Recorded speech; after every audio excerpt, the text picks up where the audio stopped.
షూటర్లు పతాక పండగ చేసుకుంటూ ఇక క్రీడాభిమానులను మురిపిస్తున్నారు. చివరి 2 ఒలింపిక్స్ లో తీవ్రంగా నిరాశపరిచినప్పటికీ ఈసారి మాత్రం తమ అద్భుత ప్రదర్శనతో దేశానికి హ్యాట్రిక్ పథకం అందించారు. నిన్న జరిగిన 50 మీటర్ల రైఫిల్ 3 పొజిషన్స్ లో ఇక స్వప్నిల్ కుశాలే 3వ స్థానంలో నిలిచి కాంస్యం సాధించాడు. మొదటిసారి అంటే తొలిసారిగా మెగా ఈవెంట్ లో బరిలోకి దిగిన తను క్వాలిఫైయింగ్ లో 7వ స్థానంలో నిలవడమే కాకుండా ఫైనల్ రౌండ్ లోనూ అందరినీ ఆశ్చర్యపరిచాడు. ప్రోను స్టాండింగ్ దశల్లో ప్రశాంతత అలాగే స్థిరత్వంతో కూడిన ప్రదర్శనతో పోడియం ఫినిష్ చేశాడు. ఈ విభాగంలో చైనాకు చెందిన లియు యుకిన్ స్వర్ణం ఇక సెరియు కులీష్ రజతం అందుకున్నారు.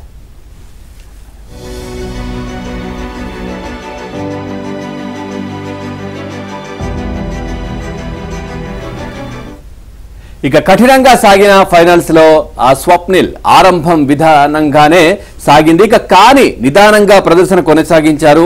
ఈ క్రమంగా అంతులేని ఏకాగ్రతతో ఒక్కో స్థానం మెరుగుపరుచుకుంటూ పతక ఆశలు రేపాడు. ఇక ఫైనల్లో పాల్గొన్న 8 మంది ముందుగా 40 షాట్లు సాధించారు. ఇందులో తొలి 15 నీలింగ్, ఆ తర్వాత 15 ప్రోన్, మిగిలిన 10 స్టాండింగ్ పొజిషన్ లో షూట్ చేశారు. ఈ క్రమంలో స్వప్నిల్ కు ఆరంభంలో గురి సరిగ్గా కుదరలేదు.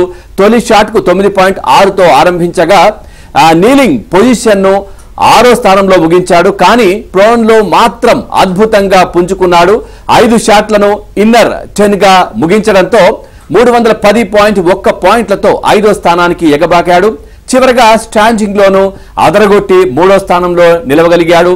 ఇక ప్రతి షాట్ కు ఓ షూటర్ తప్పుకునే కీలక ఎలిమినేషన్ రౌండ్ లోను స్వప్నిల్ తడబాటుకు గురి కాకుండా టాప్ 4 కు వెళ్లాడు.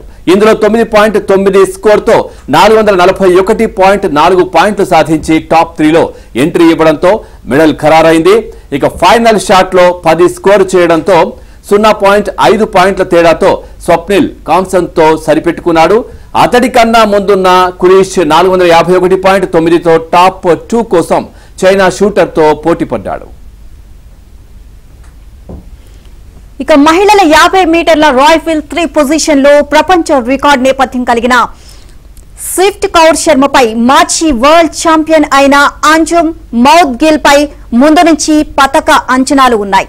కానీ అందరినీ తీవ్రంగా నిరాశపరుస్తూ వీరు కనీసం ఫైనల్స్ కు కూడా అర్హత సాధించలేకపోయారు. నిన్న జరిగిన క్వాలిఫైయింగ్స్ లో మొత్తం 32 మంది షూటర్లు పాల్గొనగా స్విఫ్ట్ 575 పాయింట్లతో 31వ స్థానంలో నిలవడం గమనార్హం. అటు అంజుమ్ 584 పాయింట్లతో 18వ స్థానంలో నిలిచి టాప్ 8 కు చాలా దూరంలోనే ఉండిపోయింది.